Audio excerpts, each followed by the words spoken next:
देवा श्री साई कालका, श्री साई कालका। शरणी आए कि तुम रक्षक पाल का, सिद्ध शक्ति सिद्ध पीठ तुम्हारा। आरती हम गाएं ओम साई कालका। ओम साई कालका सबको। कैसे हो आप सब लोग? ओम नमो वेंकटेशाय। और मेरी गुरु माँ के चरणों में कोटि कोटि प्रणाम। तो जिस तरह से मैंने पहले ही आप सबको बता दिया था कि आज हम लोग एक नया वीडियो बनाने जा रहे हैं जो तिरुमला तिरुपति मंदिर से रिलेटेड है। तो जो मेन गर्भगुड़ी है, जो गर्भ मंदिर है तिरुपति बालाजी का, तो उस मंदिर की जो दहलीज है उसको तेलुगु में बोलते हैं पड़ी। तो उस दहलीज का नाम है कुलशेखर पड़ी। तो आज हम जानेंगे कुलशेखर आलवार की कहानी। तो आपको पता ही होगा साउथ में 64 आलवार हैं। आलवार मतलब समझ लीजिए जो श्री हरि विष्णु जी के भक्त हैं। तो 64 आलवार है जिन लोगों ने श्री हरि विष्णु जी और श्री कृष्ण और राम भगवान श्री विष्णु जी के अनेकों अवतारों से रिलेटेड उन्होंने कहानियाँ, कविताएं और भजन कीर्तन ये सब कुछ लिखे हैं। तो उन्हीं में से एक हैं कुलशेखर आलवार। तो ये जो जैसे मैंने बताया कि मंदिर की दहलीज का वो जगह उनको कैसे मिली, वो हम आज की वीडियो में जानेंगे। तो सबसे पहले तो मैं ये बता दूं, विष्णु जी के गले में एक हार होता है और उस हार में एक मणि होता है, एक हीरा लगा हुआ होता है। उस हीरे का नाम है कौस्तुभ मणि। तो वो कौस्तुभ मणि के अंश से पैदा हुए थे कुलशेखर आलवार और वो केरला के ट्रावनकोर वंश में पैदा हुए थे। आप जानते होंगे ना, जो अभी ट्रावनकोर वंश है जो अनंत पद्मनाभ स्वामी मंदिर की देखभाल करता है, जो कि बहुत ही richest, one of the richest temple है। तो अनंत पद्म स्वामी मंदिर की जो फैमिली जो देखभाल करती है, ट्रावनकोर राज्य, ट्रावनकोर वंश, वो भी उसी वंश में पैदा हुए थे। उसी वंश के वो राजा थे कुलशेखर। और ऐसा कहा जाता है कि उनके राज्य में जैसे राम राज्य था, श्री राम ने जैसे पालन किया था, कहते हैं कुलशेखर भी उसी तरह के राजा थे।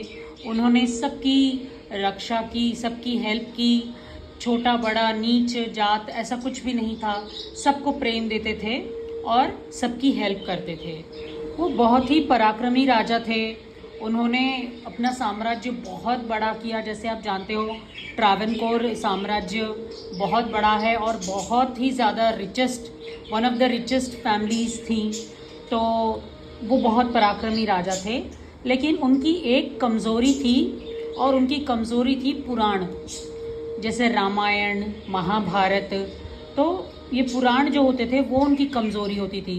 अब आप ये सोचोगे कि पुराण कमज़ोरी कैसे हो सकती है किसी की। हम आपको बताते हैं कि कैसे उनकी वो कमज़ोरी हो गई थी।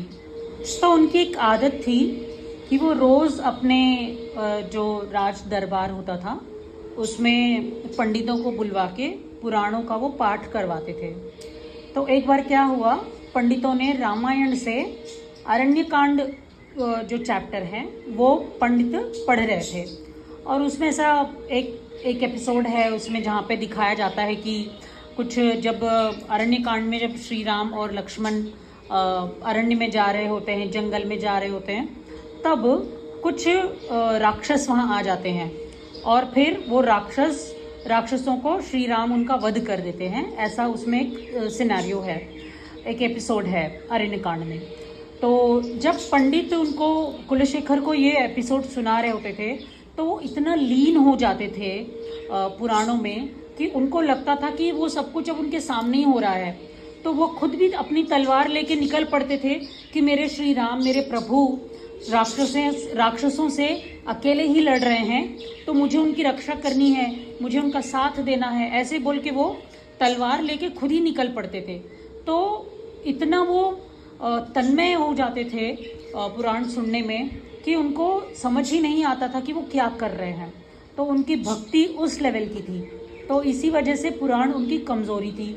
तो फिर जो पंडित होते थे वो उनको बोलते थे कि महाराज अभी हम प्रेजेंट काल में आ गए हैं और श्री राम ने उन सारे राक्षसों का वध कर दिया है और वो वापस आश्रम चले गए हैं। तब बोलते थे हाँ देखा, मेरे श्री राम मेरे प्रभु हैं, उनको कोई हरा ही नहीं सकता, वो ही सबका वध कर देंगे क्योंकि वो मेरे प्रभु हैं।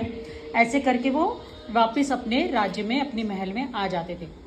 तो इस तरह से उनकी कमज़ोरी थी पुराण, और पुराणों को सुन के वो उसी में एकदम से लीन हो जाते थे। तो जो लोग भगवान से प्रेम करते हैं, जो लोग उनसे लगाव रखते हैं, उनसे उस लेवल का प्यार करते हैं, वही लोग ऐसी उपाधि, ऐसी पदवी पाते हैं जिस तरह से कुलशेखर जी को मिली है। वो तिरुपति बालाजी के मंदिर के दहलीज बन गए हैं। और जो लोग सिर्फ यही सोचते हैं मेरी फैमिली, मेरा घर, मेरे बच्चे, मेरी प्रॉपर्टी, मेरी सैलरी, मेरी जॉब, जो सिर्फ मैं और मेरे में रह जाते हैं, वो लोग इस संसार की माया जाल में फंसते जाते हैं। लेकिन जो भगवान की भक्ति में लीन हो जाते हैं उनको ऐसी पदवी मिलती है। तो एक बार क्या होता है, जो पंडित इनके पास रेगुलरली रोज़ पुराण पढ़ने आते थे, वो पंडित जी की तबीयत खराब हो जाती है। तो उनका बेटा उस दिन पुराण पढ़ने आता है और उनके बेटे को ये राजा की कमज़ोरी नहीं पता होती है। तो अब उनके बेटे ने रामायण ओपन किया और पंडित का बेटा सीता हरण वाला चैप्टर पढ़ने लगता है कुलशेखर के सामने। अब वो बता रहा है कि सीता माता को रावण उठा के लेके जा रहा है और ये बात श्री राम को पता ही नहीं है। वो देखिए आकाश में, आसमान में रावण माँ सीता को लेके उड़ के मतलब लेके जा रहा है, ऐसे वो एक्सप्लेन करते हैं। तो कुलशेखर उसमें लीन हो जाते हैं और वो सेम अपने घोड़े पे बैठ के वो भी निकल पड़ते हैं अपनी माँ सीता को बचाने के लिए। तो समंदर की तरफ वो जा रहे हैं क्योंकि लंका समंदर के पार ही है ना। तो जिस तरह से वो पंडित एक्सप्लेन करते हैं तो वो अपना घोड़ा लेके समंदर में चले जाते हैं कि मुझे माता सीता को बचाना है। तो उनका पागलपन देख के श्री राम उनको फिर आकाश से दर्शन देते हैं। श्री राम और माता सीता उनको दर्शन देते हैं और बोलते हैं कि बेटा कुलशेखर देखो, मैं अभी प्रेजेंट काल में है हम लोग और मैंने रावण का वध कर दिया है और तुम्हारी माता सीता को भी मैं लेके आ गया हूँ। देखो मेरे पास ही बैठी है माता सीता, तुम्हारी माँ मेरे पास ही है बेटा। इस तरह का पागलपन मत करो, लोग तुम्हें पागल कह रहे हैं और अपने बेटे को पागल ऐसे सुन नहीं पा रहे हैं हम, मुझे बड़ा दुख हो रहा है मेरे बच्चे, ऐसा बोलते हैं श्री राम। तो कुलशेखर कहते हैं प्रभु, जो लोग ये जो मटीरियलिस्टिक चीज़ों में फंस के रह जाते हैं, जो माया होती है, पैसा, प्रॉपर्टी, इन सब चीज़ों में फंस जाते हैं, मेरी नज़र में वो पागल हैं। और जो भक्ति मैं करता हूँ आपकी, उनकी नज़र में मैं पागल हूँ। तो हिसाब तो बराबर हो गया ना। तो कुलशेखर आलवार के 2 बच्चे थे, एक बेटा और एक बेटी। तो आप एक एज आने के बाद जब उनकी थोड़ी एज हो जाती है तो उन्होंने अपने साम्राज्य को 2 हिस्से में बांट दिया। आधा हिस्सा अपने बेटे को दिया और अपने बेटे का राज्याभिषेक करके उसको राजा बना दिया, और आधा हिस्सा अपनी बेटी को देके अपनी बेटी के साथ वो चले जाते हैं श्रीरंगम टेम्पल। साउथ का ही एक मंदिर है श्रीरंगम, तो वहाँ चले जाते हैं। वहाँ पे प्रभु हैं श्री रंगनाथ स्वामी, जो विष्णु जी का ही एक अवतार है। तो वहाँ के विष्णु जी के जो स्वरूप है उनको रंगनाथ स्वामी कहा जाता है। तो वो श्रीरंगम रंगनाथ स्वामी के मंदिर जाते हैं और वहाँ अपनी बेटी की शादी श्री रंगनाथ स्वामी से करवा देते हैं। उनकी बेटी का नाम है शेरपुरवल्ली, और अपनी बेटी का ब्याह श्री रंगनाथ स्वामी से करवा के वो जो बची हुई आधी प्रॉपर्टी है वो अपने बेटी के मतलब दामाद को एज अ गिफ्ट, वो कन्यादान में एज अ गिफ्ट अपनी आधी प्रॉपर्टी रंगनाथ स्वामी को दे देते हैं। तो ऐसा कहा जाता है कि जब शादी कंप्लीट हो जाती है, शादी कन्यादान वगैरह करने के जैसे ही तुरंत बाद ऐसा कहा जाता है कि वो शेरपुरवल्ली भगवान के अंदर ही समा जाती हैं। ऐसा कहा जाता है कि उसके बाद वो फिर कभी किसी को दिखाई नहीं दी। तो वहाँ श्रीरंगम टेम्पल में उनका भी एक मंदिर है। प्रभु रंगनाथ स्वामी के मंदिर के लेफ्ट साइड एक और मंदिर है शेरपुरवल्ली माता का, जो उनकी पत्नी थी और कुलशेखर आळवार की बेटी थी। और अपने अंतिम समय में वो तिरुपति चले जाते हैं, श्रीहरि की भक्ति करते हैं। और वो तिरुपति जहाँ पे केरला में उनका खानदानी मंदिर था, अनंत पद्मनाभ स्वामी टेम्पल, वहाँ पर भी उन्होंने बैठ के बहुत सारी भगवान के लिए कविताएं वगैरह लिखी हैं। मेरा पर्सनल फेवरेट कुलशेखर आळवार का फेवरेट है मुकुंदमाला।